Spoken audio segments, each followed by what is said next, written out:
right. Hi, everyone. Welcome to tonight's event, Democracy's Ghosts, Fear and Hope in the 2020 Election. Thank you all for joining us. My name is Lara. I'm a program manager at Humanities Washington. We're a nonprofit organization whose mission is to open minds and bridge divides by creating spaces to explore different perspectives. As the fact that we're meeting virtually today instead of in person makes clear, this has truly been a strange, difficult, and extraordinary year. To help us make sense of it all, Humanities Washington presents a special series starting with tonight's event and going through to the end of the year called What These Times Mean Navigating 2020. This program was funded by the Why It Matters Civic and Electoral Participation Initiative, administered by the Federation of State Humanities Councils and funded by the Andrew W. Mellon Foundation. We also have several upcoming Speakers Bureau events, so please check out our calendar at humanities.org to register for talks on such topics as Washington's undiscovered feminists and America's changing relationship with its veterans. To support programs like these, please visit our website to donate. Before we begin, I'd like to note that this event will be recorded and may include your name, audio, and/or video. By continuing to attend, you consent to such a recording and its release, publication, exhibition, or reproduction. For tonight's event, our panelists will speak for around 45 minutes, followed by another 30 of Q&A. During the discussion, please submit tech-related questions in the chat box and content-related questions in the Q&A box. If you're experiencing any technical trouble, please first try checking your internet connection and then relaunching Zoom before submitting your question to our technical expert, Tom. We've got a lot of folks here tonight, so unfortunately we won't be able to answer everyone's questions, but we'll get to as many as possible. This is a time of high pressure, both politically and in everyone's personal lives. Our goal at Humanities Washington is to make a space where we can have these conversations in a civil manner. Just as we ask our panelists to stay respectful if they disagree, we also ask you to do the same with your questions and comments. As a final note, though we're not in the same physical room tonight, this format allows us to connect with our fellow Washingtonians all across the state at the same time. We are in different places with different circumstances and different beliefs, but even so, tonight we're together and contemplating the same questions. With that in mind, I'd like to introduce our moderator. Johann's a professor of history at Western Washington University and the author of 2 books on education, the most recent of which is titled, What's the Point of College? I'm proud to say that he's also a member of our Speakers Bureau program, presenting a talk titled, What Happened to America's Schools? Without further ado, please join me in welcoming Professor Johann Neem. Thank you, Asia, and thank you everyone else for joining us this evening. Clearly there's a lot on all our minds, and I want us to give as much time as possible to the conversation itself. I'm an early American historian by training, and I'm in a Zoom room with political scientists, so I am out of my element. So I'm gonna let them speak as much as possible. But first, and we'll go in alphabetical order. So Chris, Travis, Cindy by last name. That's the East Coast and me. Would you just quickly do a brief introduction of yourself so people know who you are? And then we'll jump right into the craziness of our times. Chris? Thank you, Johann, and thank you, Humanities Washington, for inviting me. I was looking forward to hearing you read my CV, Johann. I mean, okay, that was gonna be my thrill for the night. So anyway, so my name is Christopher Parker. I'm a professor in the Department of Political Science at the University of Washington. Written a couple of award-winning books, published a lot of stuff, and I'm on record saying that Trump was going to get elected the first time. So I just want to leave you guys with that. So whatever I say tonight, maybe you should pay attention to it. That's all I got. Travis? Hi, I'm Travis Ridout. I'm a political scientist at Washington State University, and I study the news media, campaigns, elections, and political advertising. Cindy. Hi, I'm Cynthia Stavrianos. I'm an associate professor of political science at chair of Women's and Gender Studies Department at Gonzaga University in Spokane, Washington.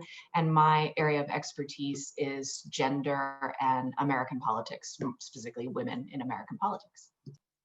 Oh wait, Johann, I forgot to say my area of expertise. Forgot about that. Okay, yeah, that's important. That's Surprise, race and politics. Yay. Well, that's an important thing to be an expert in right now.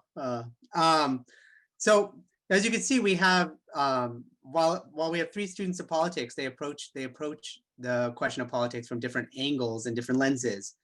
The flyer for this event said, election experts and scholars are openly discussing possibilities usually reserved for authoritarian regimes, a refusal to transfer power by a sitting president, disinformation, calls for private citizens to watch polling places, voter suppression, and fraud. Concisely, and this time we'll go in reverse alphabetical order. So we'll start with you, Cindy. How does your research provide a lens into the state of American democracy today? So how does your work connect to how you think about what we're going through right now? Thanks. I hope I can bill Humanities Washington for all the Tums I had to take while I was thinking about this question. But you don't need a graduate degree or an active research agenda to know that we're deeply divided as a nation. You can't pick up your phone or turn on your TV or your radio and not hear that message. And I think that when divisions get this deep with folks not just disagreeing about which candidate they prefer, but with many people disavowing scientific truths altogether or choosing to believe conspiracy theories that strain credulity, you have to recognize that American democracy is really at a breaking point. I think that the massive Black Lives Matter political mobilizations this summer have helped more people, and specifically here I mean more white people, realize that racial injustice and racism are key drivers of a couple of the major problems you just talked about. These things that are characteristic of authoritarian regimes, such as coordinated voter suppression efforts and the current calls for citizens to watch polling places. So to those divisions that we're all pretty keenly focused on right now, based on my area of expertise, I'd say another division we haven't been paying as much attention to recently is the gender gap in political outlooks.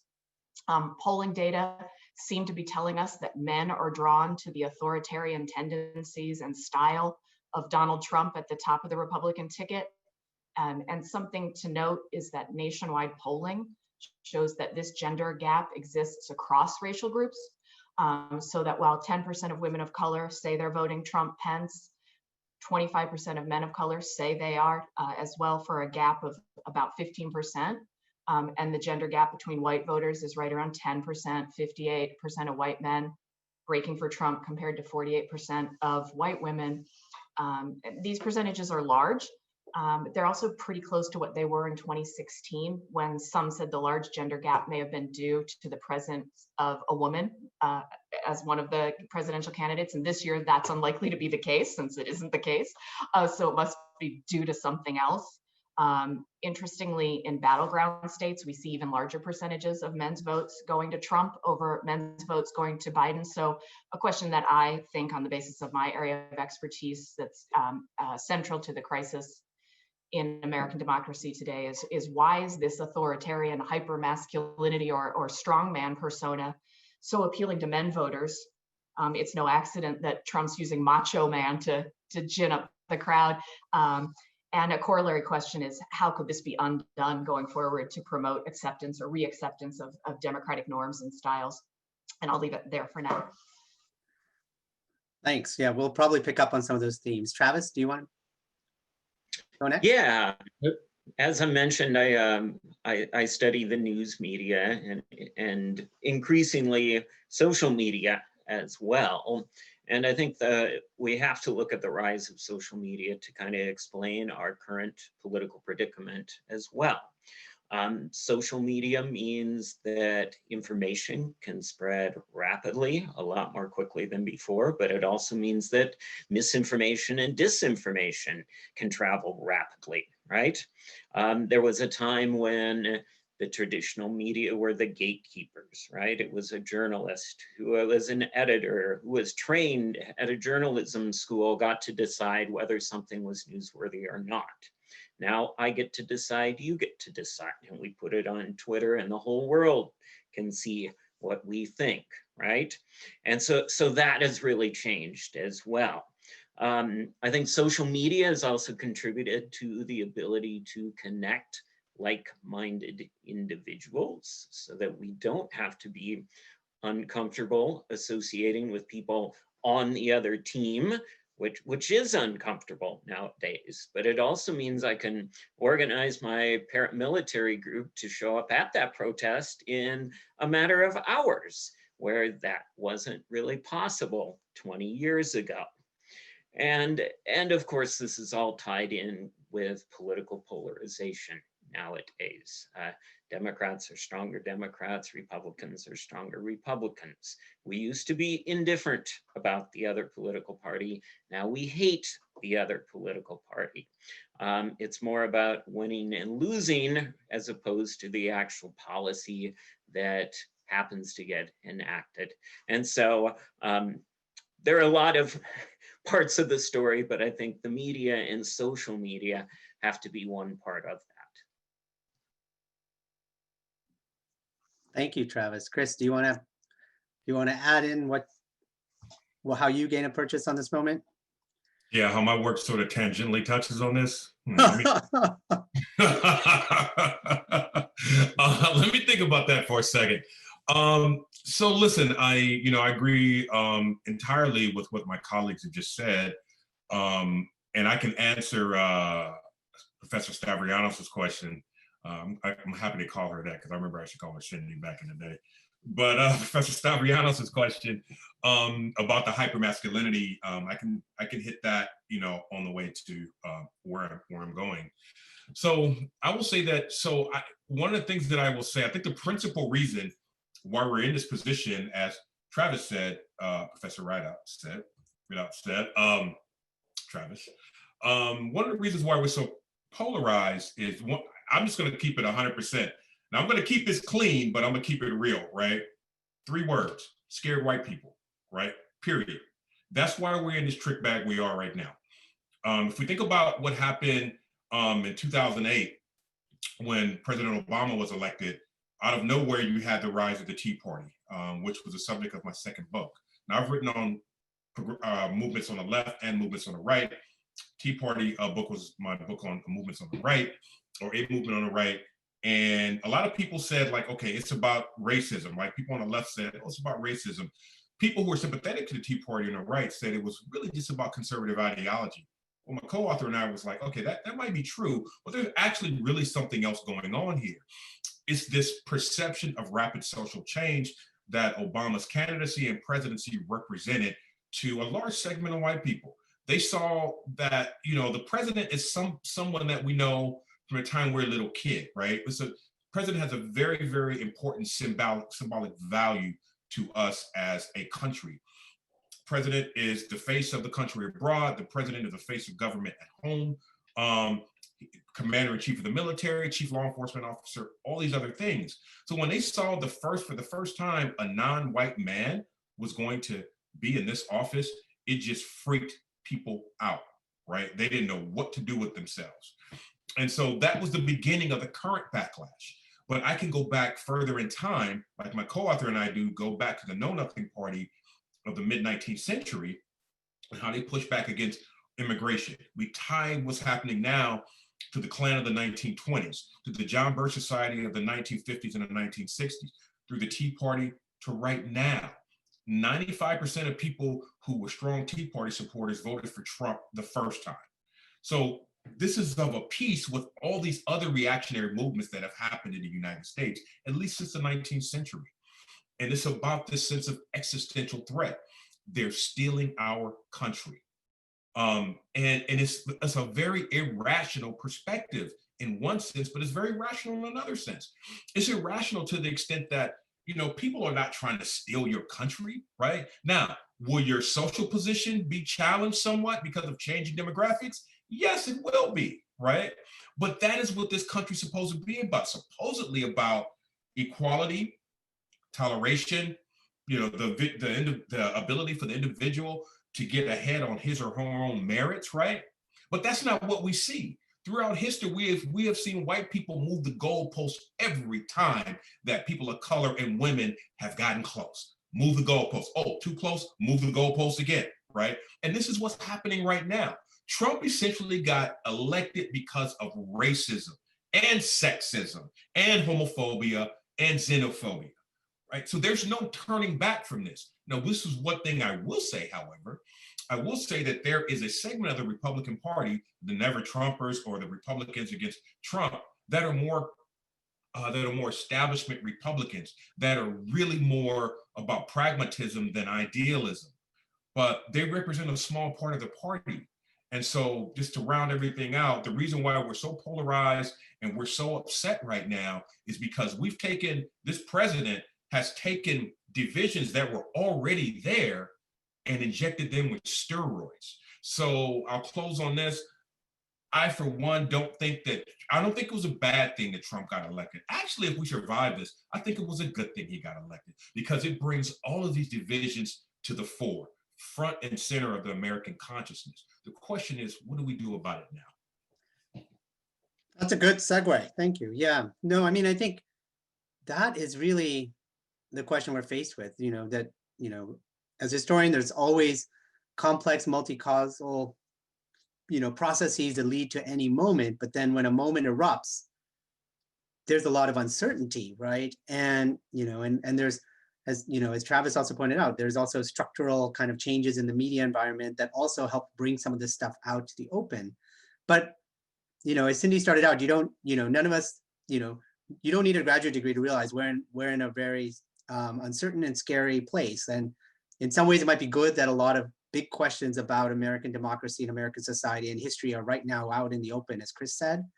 But it also causes fear and anxiety across the political spectrum, I think. I think a lot of us feel uncertain. A lot of us feel kind of scared. There's people holding their breath, wondering what's going to happen next week. Do the three of you, based on what you know, do you think these fears are reasonable? Could this election really derail us? What do you think might happen? Travis, did you raise your hand? Were you? Travis? Or Chris? Go ahead, Chris. Yeah, I mean, it's clear that this country's reached an inflection point.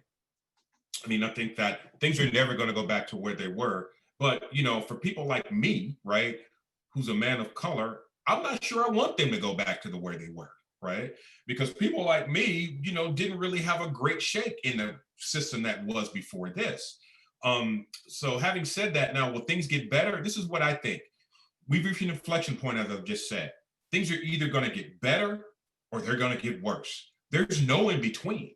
So there's a good reason why people across the political spectrum should have some trepidation or should be scared, right? Because outside of the Civil War, we've not been here before. We've never been as polarized since the Civil War, right? And so these are scary times right now, but things can get better, they can get worse. Here's the problem though. The issue is that no matter what side wins, the other side is not going to think it legitimate, right? It's just not going to happen. So we are going to be in a really bad place, I would say, for at least 5 to 10 years, right? This is not going away anytime soon.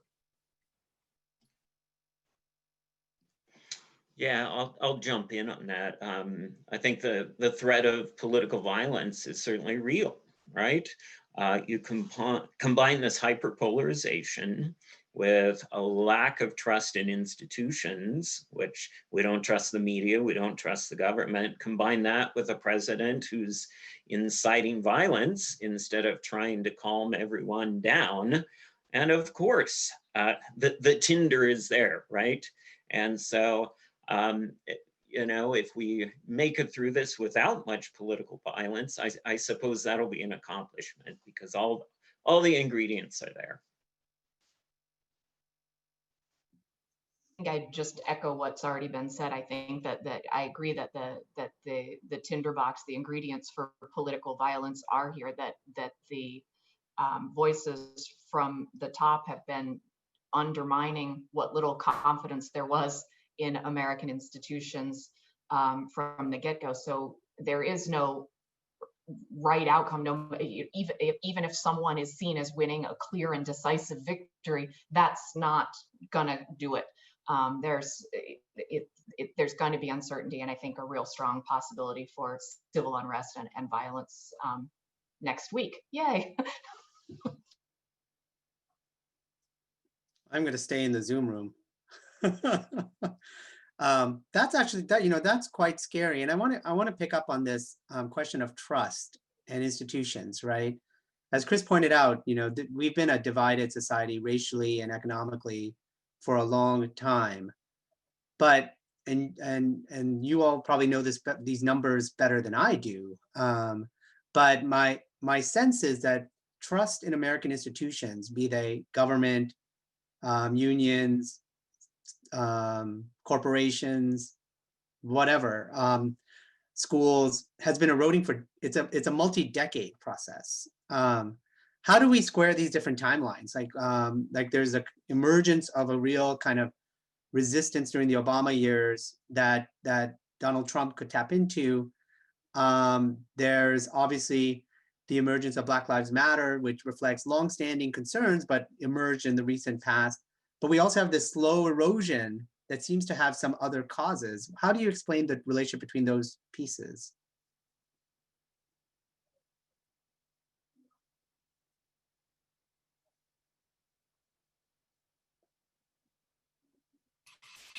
Can you restate the question just Yeah, to make I guess what I'm asking is the erosion of trust in American institutions, that it's been part of what led us to this inflection point where we don't actually have, faith in each other, faith in the government, faith in our institutions to do the right thing, or to, which is shaping everything from politics high and low. That's a multi-decade process. So how does that multi-decade process play into understanding this contemporary moment? So, okay, so let's make this clear. So there's one thing that all of political scientists get, right? There's this thing called political trust, right? And then there's which a longer standing theory was called specific support. That is to say, support for people that are in office, that are holding office right now. And then there's another deeper level, more discursive level, that's about trust in political institutions, not necessarily the people in office, the office holders, but that are in political institutions. Now, the trust, specific support, that's about people that are in office right now that are producing policy that are supposed to help people out, right? That sort of waxes and wanes over time, depending on who's in office and who's asked the question, who the respondent is. But that other deeper level called diffuse support, that's something that shouldn't change too much over time. And what the empirical research shows is that when that deeper level of trust or legitimacy starts to fade, that's when things can really get bad. So what will generally happen is people will completely withdraw from mainstream political participation, right, altogether. Or some people could withdraw from mainstream political participation and start, participate in civil unrest because they don't think the system is legitimate and they want to change things. And I think we're close to that point where we're starting to see the erosion of this deeper level of allegiance to the political system and political institutions, right? Now, the funny thing is political scientists really haven't measured this, assessed this in a long time, but now a few of us are out there trying to gather data on this. We know that people on the left really don't like the people in office right now. So political trust, that is to say specific support, is going to be relatively low for people on the left, right? People on the right probably going to be a little higher because their party's in office and they're passing legislation, right? But not only that, they just got a third Supreme Court justice seated to the bench with a let's not even get into the whole Merrick Garland thing, but people on the left, for those kinds of reasons, right? Because Republicans aren't playing by the rules, this erosion of this deeper level of legitimacy, we should start seeing a lot of that. And that really bodes ill for the stability of American democracy. Yeah, I'll just add a couple points to that. I guess the one optimistic thing you can take from this election is that we know that turnout is going to be very high. So a lot of people are channeling their anger, their anxiety, their distrust into participating in a legitimate form of political participation, right? And of course, the causes of this decline in political trust are multiple, right?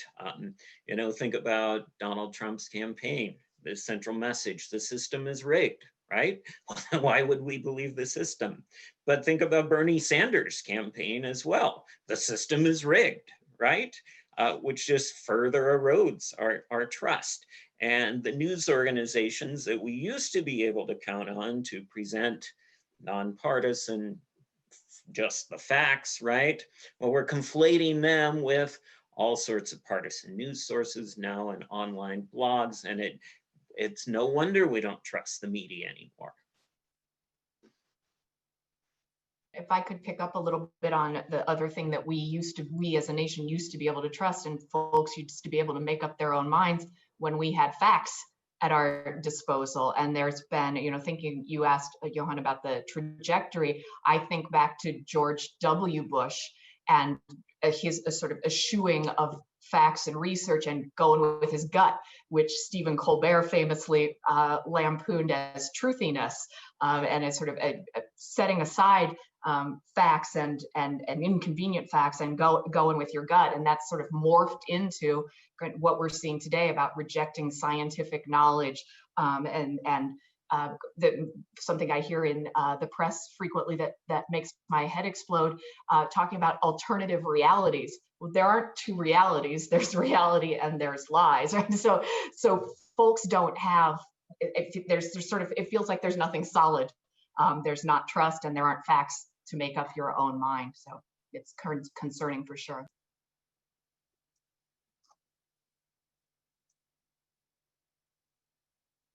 That was my pause to see if either of you wanted to add anything else. But I will move forward. And so I think this, Cindy's point that there's nothing solid is a really kind of interesting way of phrasing it. I think for a lot of us, that's how we're feeling. Like we don't know what facts we use. We know that we don't know that the facts we use are the same facts that other people are using. So you combine the kind of polarization that produces, a sense of the other side as an enemy, and the fact that we may be, for reasons Travis laid out earlier with social media, and we may actually be living in different kind of realities. I mean, like you said, that doesn't necessarily mean that all realities are equal, but that we think we are inhabiting different realities. And that makes it really probably very confusing for people to figure out, where their solid ground is at this moment. But it is good to think that, we're responding as a nation with one of the most important and fundamental and most legitimizing acts, which is the act of voting. I think, this sense of not feeling like we have solid ground under us, that of instability, is clearly not unusual historically or around the world. I mean, I think, most people grow up in countries where, if you count over a course of a person's lifetime, over 60, 70, 80 years, regimes change. But Chris pointed out that, we've had violence, state-sanctioned violence, for a long time, but the only major disruption we think about is the Civil War. And so we Americans tend to take for granted the stability of the social order and the political order. And I think a lot of people are thinking, this can't be real, this feeling we're experiencing. Although, it's again, historically and contemporary around the world, it's like people experience this. This is not an unusual experience, but a lot of us feel it shouldn't be happening here. It's kind of a blow to our sense of ourselves as an exceptional people. Do you think we should be surprised that this is happening here to us as Americans in the United States? So please let me take this one, okay? Okay. So this assumption that you make, Johann, that's among white people, right? White people have the privilege of thinking, wait, this is happening here? People of color, especially Black people, it's like, yeah, okay, right. Yeah, of course this is happening here, right? Are you kidding me? Right? It's like if we think about, and thank you for bringing this up, Johann. So we think about slavery, right? Let's just move past slavery just for a second. Let's move to Jim Crow, right? We'll just say slavery was a given, right? Even though, you have a lot of political scientists that will say, America is one of the most longest running democracies on the planet. Okay, that's only unless you don't count slavery and Jim Crow, right? And you don't count the fact that women couldn't vote till 1920, right? Other than that, yeah, right. So let's just get rid of that piece right now. If we start thinking about state-sanctioned violence and turmoil, think about the turmoil that Black people have had to go through from Jump Street and continue to go through. It's so bad that the stress that Black women go through is passed down to their babies, right? So when people say, oh my God, I can't believe this is happening here, bullshit. People of color completely understand this, right? It's not a surprise to us. As a matter of fact, it's like, okay, this guy's elected. Now you're going to know what it feels like, right? To live in this sense of precarity.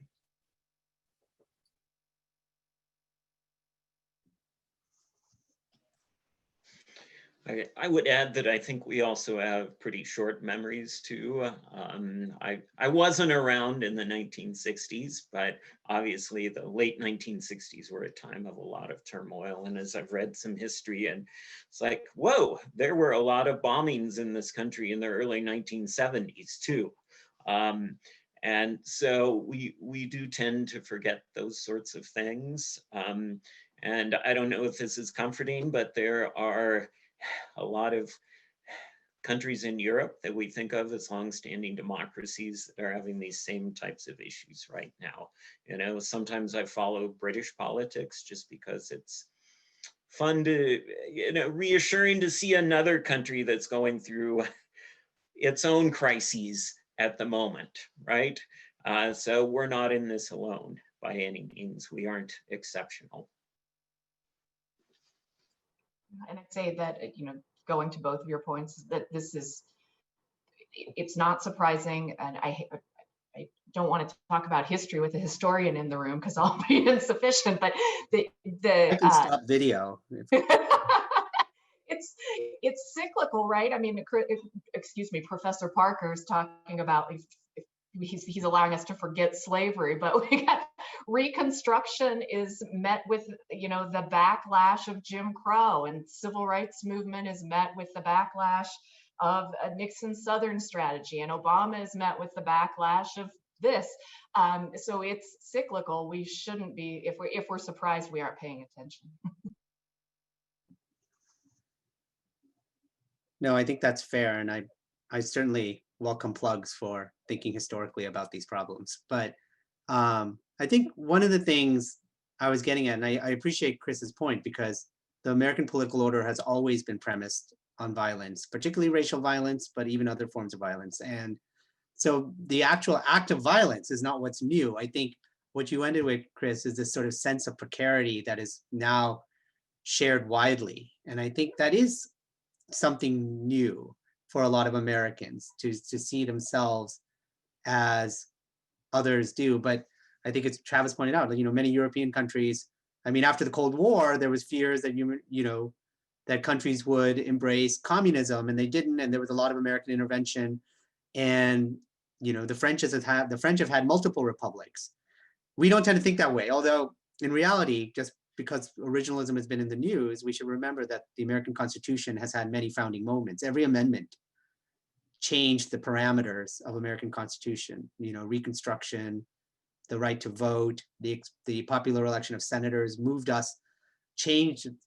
They were founding moments. You know, this is a country with multiple foundings, but we have this tendency to think of it as having a founding and being continuous with one problem in the middle, right, in the Civil War.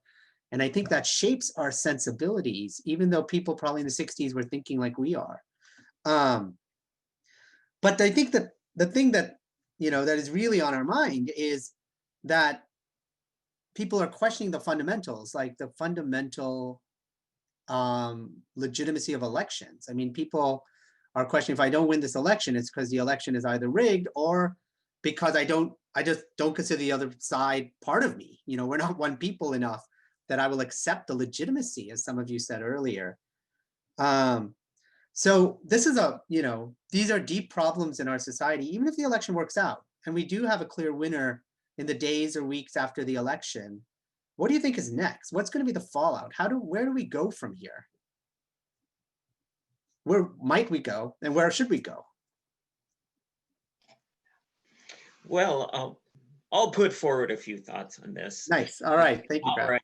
You know, let's assume that the polls are right and Joe Biden is elected the next president. And then you got to decide what to do about the Trump era, And there are multiple options. One is kind of the Nixon option, where you give the guy the pardon and hope he goes away so we don't have to think about that anymore and we just move on. I think another option would be more of a, I don't know if it's a Truth and Reconciliation Commission, the congressional investigations. Let's find out what went wrong. Let's publicize that. Let's make changes to try to prevent that. Again, new laws about corruption, for instance. And the third option is to, if Trump committed laws, to prosecute, or broke the law, then to prosecute him for that.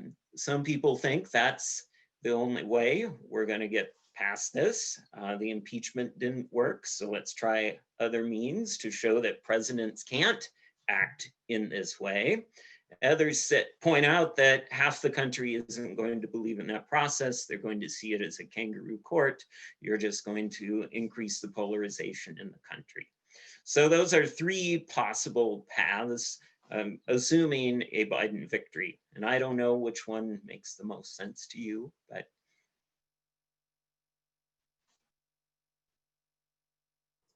I'm in Truth and Reconciliation is on my list as well. I mean, I think that it needs to go there, that there needs to be some real deep rethinking, not just pragmatic tinkering around the edges. So things like some of the things that we're hearing about as possible goals, like to re-expand democracy, to really bring back a situation in which everyone can participate and feel equally empowered. Things like fighting to re-enfranchise felons, or to reform or abolish the police, or to protect Black and brown people from being thrown off the voting rolls, right? All of these things are laudable goals to really reinvigorate a sense of democracy, that everyone can participate.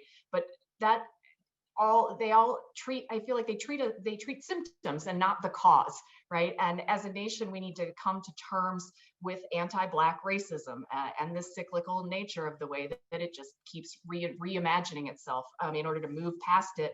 Or else you're going to have another panel of political scientists in 20 to 30 years having this same conversation, I feel like. Yeah, thanks for laying out those parameters, Travis. I mean, that was really helpful. I'm all in the camp of lock his ass up, right? Lock his ass up. They need to know. I like the idea. I think we could do that in conjunction with the Truth and Reconciliation Commission, but he needs to go. And even if Biden pardons him, like Letitia James, the Attorney General of New York, she's coming for him, right? So it may not happen at the federal level, but at the state level, those are different levels of charges, right? These are different entities, right? He's going to have to face the music because she's not going to let this go. I can tell you that right now. She's not. So I would say lock him up, because think about this, right? I mean, look at what this man has done. Okay, look, let me first say this. He's not in this position if enough people didn't vote for him, period, right? So I'm not even going to put all the blame on him, because he's still got all these people that support him. And yes, I realize some of you guys in the audience support Trump. You know what? I don't even know what to say to you, right? If you support him again, that's on you. And for you to say that, hey, I'm not a racist. No. The first time, maybe you can get away with that. I'm not a racist or sexist or any of this stuff because I didn't know. Okay, well, now you know, right? Now what are you going to do, right? So that's one thing. Another thing is that we do need to have some sense of making ourselves whole as a democracy. And everything that Cindy said is right on the money, right? These things need to be dealt with. If not now, then when, you guys? If not who, if not us, then who is going to deal with this? We cannot continue to kick this can down the road, or just like Cindy said, 20, 30 years from now, we're going to be right back in the same place. Let me ask a follow-up to that, because I think this is a really important thing. We don't, while I do want there to be political scientists 20, 30 years from now, in universities with tenure and all of that, I do think that we don't want to be here in the same spot 20, 30 years. And, thinking about this sort of cycles, I think, Cindy, you said there were cycles. This is, there's there's sort of a progressive cycle and then a conservative backlash. And so this is part of, if this is true, and if we were to engage in something like truth and reconciliation and some effort, to sort of say, okay, what are the deep causes, not the symptoms that we are dealing with, but the deep causes. Do you think that would, I mean, this is for the panel, but do you think that that would have, like, just having that kind of honest openness, would that allow a kind of moving forward, or would that, or is, because we're here because a lot of people are struggling with changes in American society. We're here because there's resistance as well as embrace, right? I mean, and there's anger and so that anger is part of what's fueling this moment. How do we do this in a way that gets us beyond the anger to where we can be whole again, or whole for the first time, perhaps, I'm pessimistic that we can, honestly. I think one thing that has to change is the Republican Party has to no longer be the Trump party, right? The Republican Party needs to take a break from Trumpism. And that's only going to happen if Republican politicians see Trumpism as an electoral liability, right? Because politicians, they want re-election, right? And so if it's in their best interest to work with the other side to reduce the polarization, then we might see that. But I'm frankly a bit pessimistic at the moment that that could happen. I think it's more going to be in 2022. Republicans are going to take back the Senate, and we're back to where we started. I agree with Travis in that, I'm not very sanguine or optimistic either. And the problem is, just like Travis said, I mean, politicians want to win office, and people have seen that this Trump playbook actually works, because you know what? The people that put Trump in office and that are still supporting him, they aren't going anyplace, right? They're going nowhere. So this electoral incentive to maintain Trumpism is going to be around as long as these people are going to be around, or at least as long a period of time until the point at which the mainstream Republicans, the establishment types, can marginalize those people, right? That's gonna, like, either that or we need to have some electoral reform, right? Like ranked choice voting at the federal level. That could probably ameliorate some of this stuff, right? Or either compulsory turnout, right? We need some electoral reform too. This is not gonna, Truth and Reconciliation Commission is great, but we also need some structural reform as well, so that it penalizes people who are too hyper partisan or who are too extreme.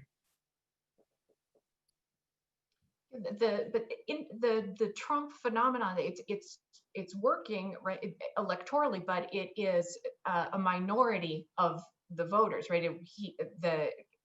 President Trump did not win the popular vote, so it's a large minority, and so I think that's what's frustrating is, particularly for, I think, when I talk to Republicans, that the Republican Party has turned itself over to Trumpism and is no longer trying to create majority coalitions. I mean, a big part of Trumpism is subverting majority rule, packing the courts, suppressing votes, demanding that ballots not be counted even if they're postmarked by a certain date. So it's shenanigans with our electoral system so that a minority could rule. If we could get the Republican Party back to thinking about not how to undo the rules of the game, but try to come up with a message that would reach a majority, that would be helpful to both parties and to a more vibrant, reasoned discussion, I think. But see, that's not going to happen though, because that incentive is out there that this Trump playbook is one. And yes, you're right, Cindy, they are a minority group of people, right? As far as the population is concerned, as far as electorate is concerned. But because of what we have in terms of the system, yes, Hillary Clinton won the popular vote. We all know that, right? But Trump won the electoral college, right? And so there are these structural level problems that continue these counter-majoritarian practices, right? And so as long as these counter-majority practices remain in full force and in effect, that there's going to remain an incentive to to adopt the Trump playbook. And even if Trump loses, he's not going to exit center stage. He's going to exit stage right, and he's just going to throw bombs from the sidelines, right? From whatever media perch he has, he's going to still have the ability and capability to discipline the Republican Party. That is not going anyplace. And so there needs to be some structural level structural level changes that are made to change the incentive structure. And let me say this one other thing. One of the reasons why the Trump wing of the party is so successful in turning out and they've taken over the party is because those are the people that are more motivated by fear, anger, and anxiety. The more establishment Republicans, they're more pragmatic. They see Democrats as, the opposition and not their enemy, right? Whereas these Trump Republicans, they see Democrats or the other side as their mortal enemies, right? They see that they're the only thing standing between the maintenance of the good life and evil. So there's this choice between good and evil, that they see politics in a very Manichaean worldview. And that's what the problem is. All right, thank you. I think we have a lot of questions. So Asia, if you're there, would you mind asking some questions that have come in? Absolutely. Thank you guys. That was really wonderful. And just a reminder to the audience, if you do have questions, please submit them in the Q&A box, not the chat box. Piggybacking off of, bringing up the 2016 election, Hillary won the popular vote, but lost the electoral vote. We have a question coming in about you, in terms of panelists, your stance on the abolishment of the Electoral College and what that would mean. Why or why not? Yeah, I don't think there are very many good arguments out there for saving the Electoral College, and a lot of arguments in favor of getting rid of it. For one, it doesn't reflect the majority view in the country. And so I don't see any reason not to get rid of it, honestly. But see, the issue is that would require a constitutional amendment, so that would require supermajorities, House, Senate, and in the state legislatures, right? That's going to require 38 states, right, to vote for it. Not going to happen. I agree, it's a great idea, but it's just not going to happen. Yeah, agreed. Great idea. Never going to happen. It was probably, just speaking as an early Americanist, it's probably the piece of the Constitution that, however you mean by working, never quite worked. It was designed with an expectation that there wouldn't be parties, that people wouldn't vote for presidential personalities, that where geography was widely dispersed, and that fell apart by 1800. I mean, so in that sense too, there's a way in which even if you love the Constitution, this is the piece that is never actually performed as it was designed to perform. And so it is kind of a relic that is now causing real challenges to our understanding of democracy. Absolutely. Our next question is, what do you think will need to change in this country for a woman to be elected president in a future election?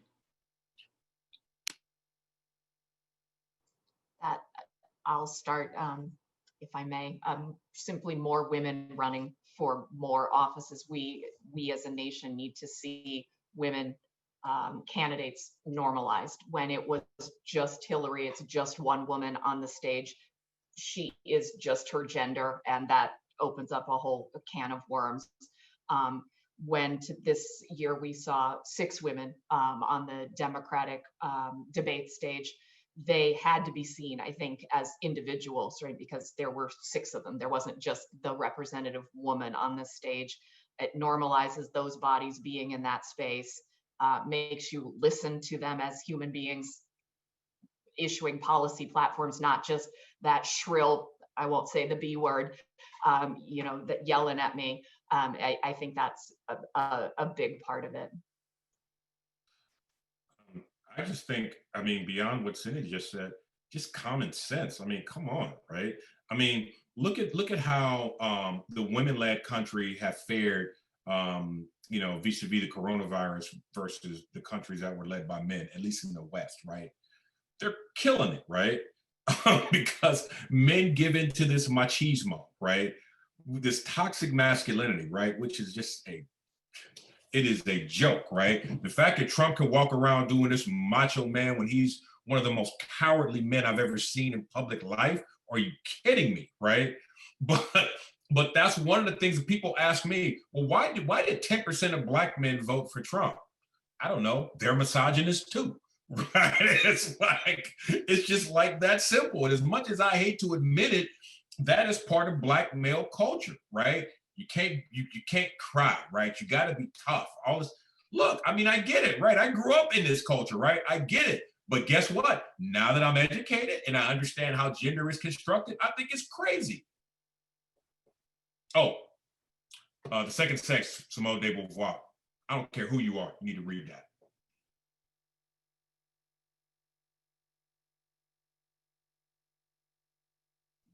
Asia, do you have other questions? Yeah, I was just pulling up one. All right. We have, is there a silver lining to all of this? Do you think we will ever recognize the oneness of humanity, the value of diversity, and the need for unity? We can't change history, but we can make history. What can individuals do to help create a society based on equity and inclusion?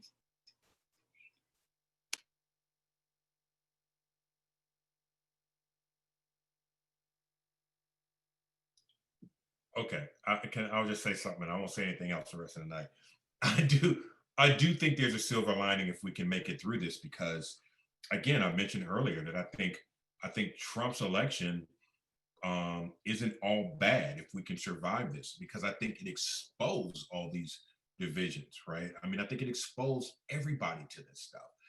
And so, and as Cindy said earlier, right, with the coronavirus and Black Lives Matter, and with George Floyd, getting murdered in broad daylight, and because we were locked up and inside during coronavirus, people were exposed to that probably would not have otherwise been exposed to it.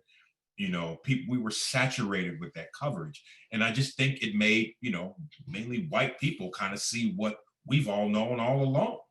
And I think if we take that and take it and we examine gender and we examine nativity, all these attacks and assaults that have been on people of color and on women and on immigrants, well, mainly immigrants from south of the border, and the same sex community.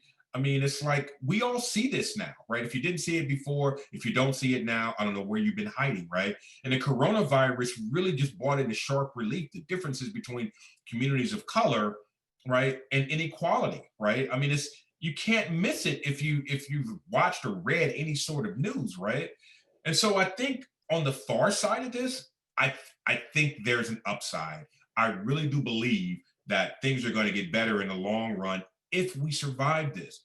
But that remains a huge caveat: if we survive this.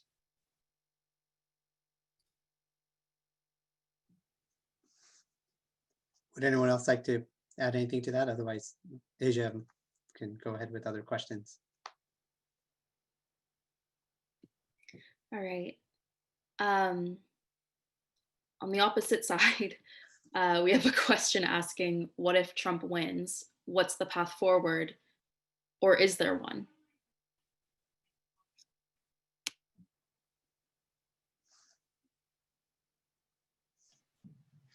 So if Trump wins, it'll be much more of the same, right? Perhaps Republicans will feel a little more emboldened. I'm assuming if Trump wins, there will be a Republican Senate, though Democrats will probably keep the House. And so he won't be able to pass major legislation on anything, but these efforts to destroy the legitimacy of government, the apparatuses of government, the institutions of government, they will continue. And and his moves towards authoritarianism will get more pronounced. And that's what I think you can expect in the next 4 years if he's reelected.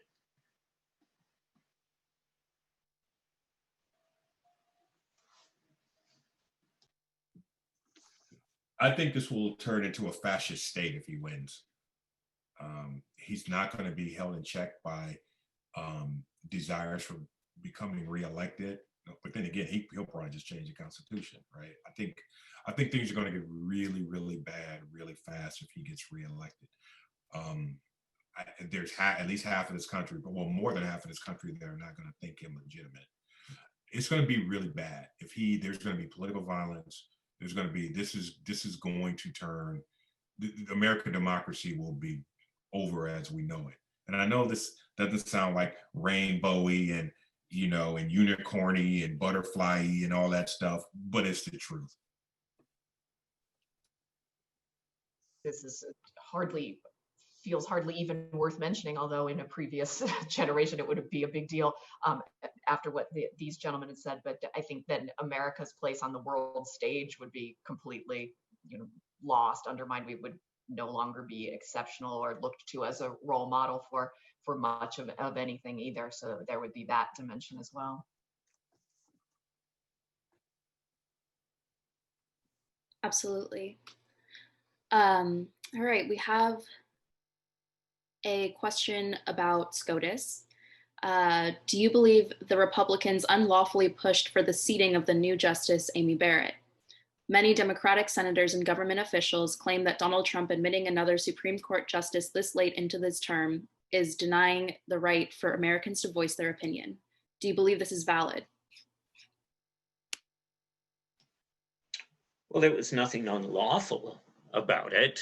It was hypocritical based on how Republicans treated Merrick Garland at the end of Obama's term, and they created ill will among Democratic senators, enough so that I think there's a serious chance if Democrats do retake the Senate that they might consider enlarging the court. I mean, this pretense that the court is just calling balls and strikes. I mean, we haven't believed that for a long while, but this really brings it home.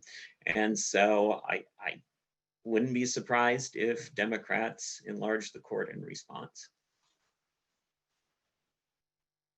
Again, nothing illegal, but just blows up the norms of democracy. And our democracy is as much dependent on our all subscribing to these norms, because there can never be enough rules written down to account for every eventuality. So when the norms loosen up,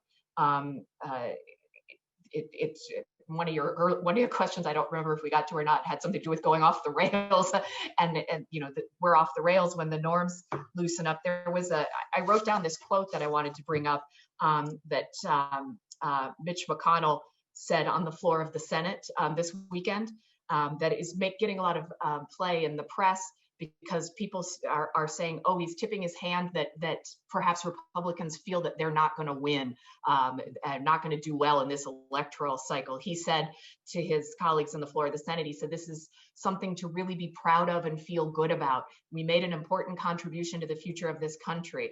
A lot of what we have done over the last 4 years will be undone sooner or later by the next election. They won't be able to do much about that for a long time to come. I think more than tipping his hand about what he thinks about this particular election, he's tipping his hand about what he thinks about democracy and the will of the voters. This is saying that the Supreme Court can be used to thwart electoral majorities and the will of the majority for years and years and years to come. That's literally rigging the system and undermining the norms of democracy.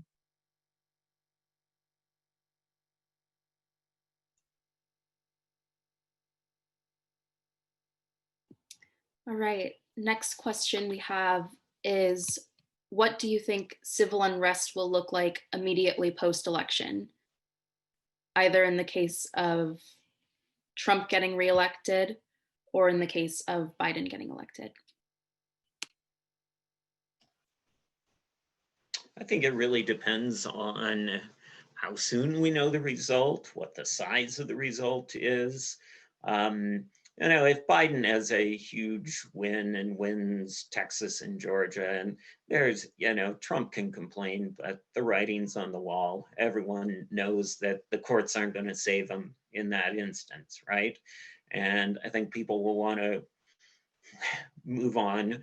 Republicans will see that the Trump brand was not helpful and they just want to move on, right? So I don't think we'll see all that much unrest under a situation like that.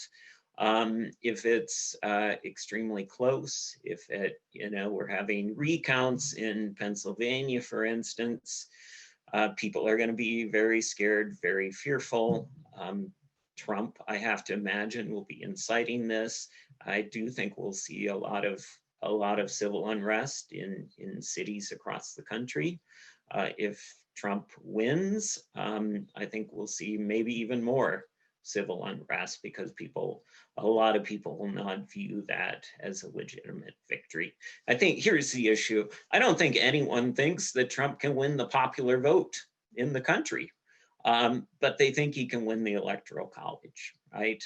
And if that happens, that's 2 elections in a row where we have this result that on its face fundamentally looks illegitimate and people aren't going to be happy.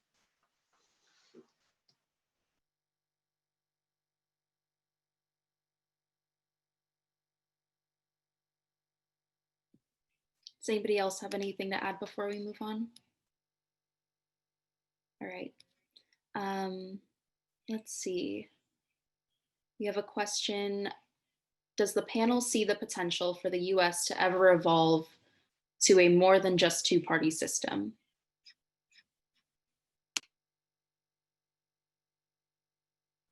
Well, as Chris was saying earlier, that would involve changes to the electoral processes and the way that we vote and our districting. So it would involve just a complete overhaul of the mechanisms of our voting choice, I think. Could we? I mean, I guess we could decide, but it feels right now like any major reforms or changes to our system feel so out of reach right now, but it would need a major change.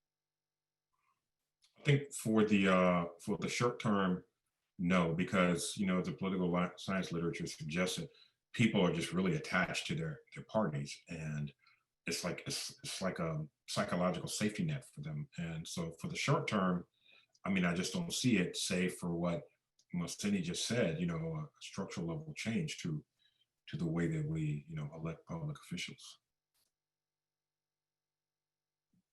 Yeah, I think it's worth, thinking about historically the parties, third parties have had an impact, but they haven't been lasting. They've quickly been co-opted into 2-party systems. The moments are moments of collapse, like when the Whigs collapsed, and you had the emergence of the Republican Party, which pulled in many different strands, but had to rethink its core identity in ways that distinguished it both from the Jacksonian Democrats, but also from the parties that emerged before.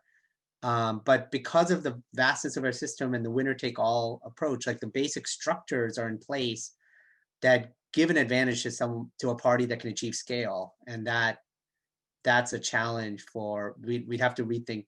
I mean, not just rethink, re-legislate, and even possibly restructure the representation system itself, and that may or may not be good, but it would be hard to come by, I think.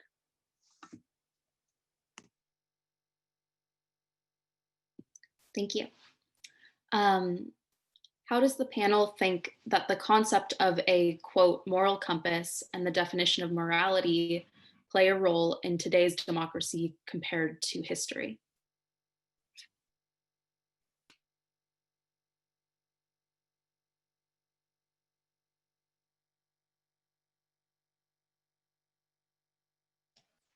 Boy, that's not a good question for a political scientist. We don't think about things like that. But no, I'm sort of joking, but honestly, when we study politicians, we think of them as election-seeking individuals. Their primary goal is to win elections. And so oftentimes the morality of it doesn't come into play in our calculations there. And so I don't know if we're more moral or less moral than people in the past. But maybe the other panelists have something to say on this.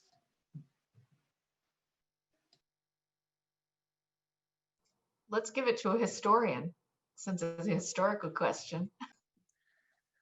No, that's not fair. I mean, I think the part that I try, from the fear and hope, the hope I have is that all human beings are complex morally. And, that I think about how, for example, the Know Nothing movement in the 19th century tapped into the worst kind of passions and hatreds of American voters. But many of the concerns that were raised about questions about slavery, the political responsiveness of the system, industrialization, growing inequality, that were underlying that were legitimate concerns. And there other parties could reframe that to tap into the better angels of voters. So I think where I get hope is not that we're improving or regressing morally, but that the kind of rhetoric that our political leaders use taps into different parts of us. And we have a history of doing both.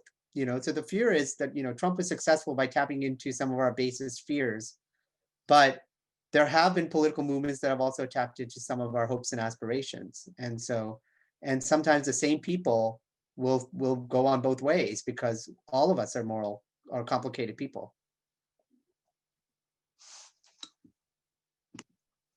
All right, one final question before we move to final thoughts. What do you think are the most important levers for change for your average citizen?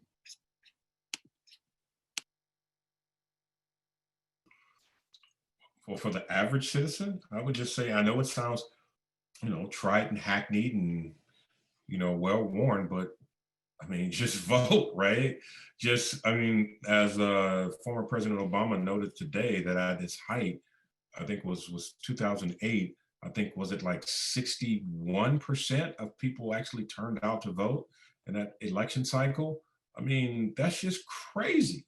I mean, that's just way underperforming relative to other Western democracies. I mean, I don't know why Americans are so lazy. Right? I mean, it just blows me away. Just get out and vote, right? I mean, that's the minimum. I understand that, right? But it's still really very important for you guys to do. Because if you don't vote, then you really have no voice, right? Like you literally don't have a voice in public policy if you don't vote. But if you don't vote, then I know I don't want to hear what you have to say because you didn't vote. So just vote. Now, if you want to go, help people get out to vote, you want to make, in Washington State, people are mailing in their ballots, right? Or taking them to drop boxes. Help somebody, help a person who's disabled, perhaps, get their ballot to a drop box if you want to go, above and beyond the bare minimum, something like that. Those things would really be nice. I think also definitely vote early, vote often. Definitely, I mean, minimum vote. I think something I'm hearing from, I feel like my students, what I hear in my classroom, people feeling overwhelmed or like they can't have an impact at the national level. They can't understand things well enough to know what to do. Focus on your local level, focus on your city council. You can probably pick up the phone if you're in if you're in Spokane, you could pick up the phone and call your city council person and talk to them. So some of it seems too far away and too far removed, but you can get involved locally. And that's a pretty good way to get started, to cut your teeth on being a little bit more engaged, going beyond voting and taking that next step. I guess I would just add, be conscious about highlighting the successes of American democracy as well. I've been pretty pessimistic this evening, but 65 million people have already voted. And yes, the lines have been long, but in some part that reflects people's enthusiasm. We've not seen major problems with the voting. They're sort of typical problems. And given that we're going through a pandemic right now, that's pretty darn good, right? I read an article about how people in their mail-in ballots are sending little thank you notes to the people who are counting those ballots. I mean, even simple tasks like that, where we're highlighting the things that do work well, I think are important to do in a time like this.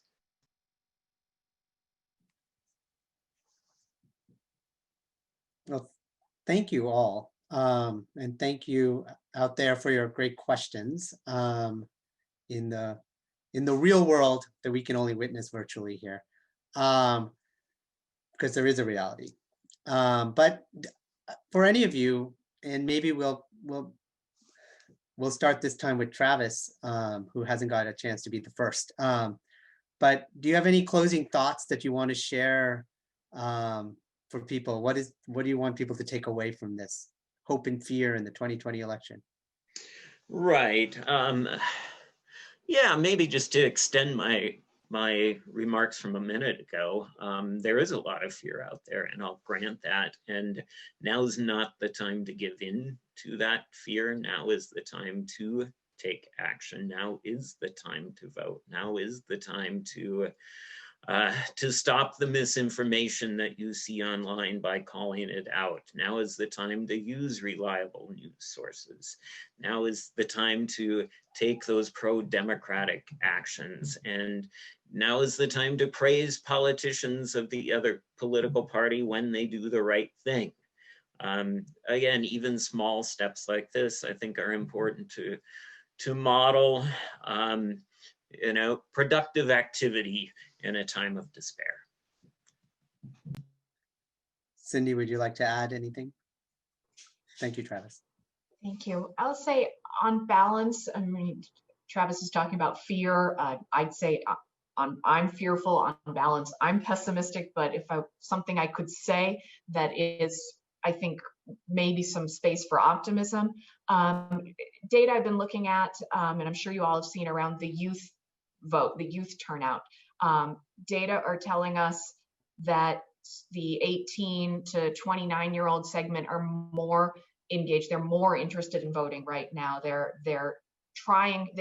So that tells us that they're not so hopelessly put off of this process and turned off to democracy, that they still want to be involved in this process.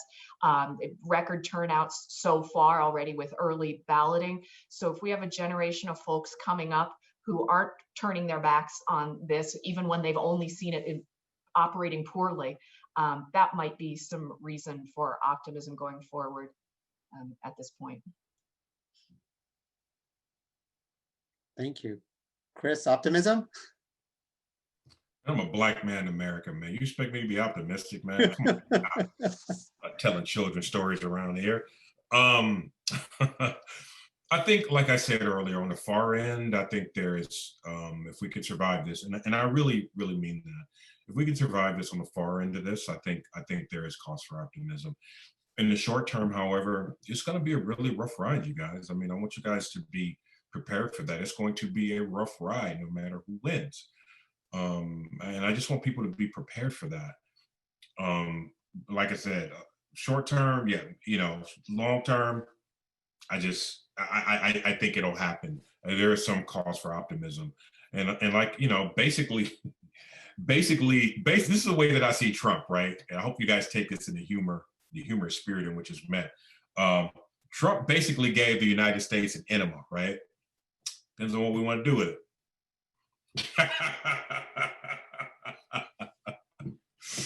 Okay, comedy. All right, well, that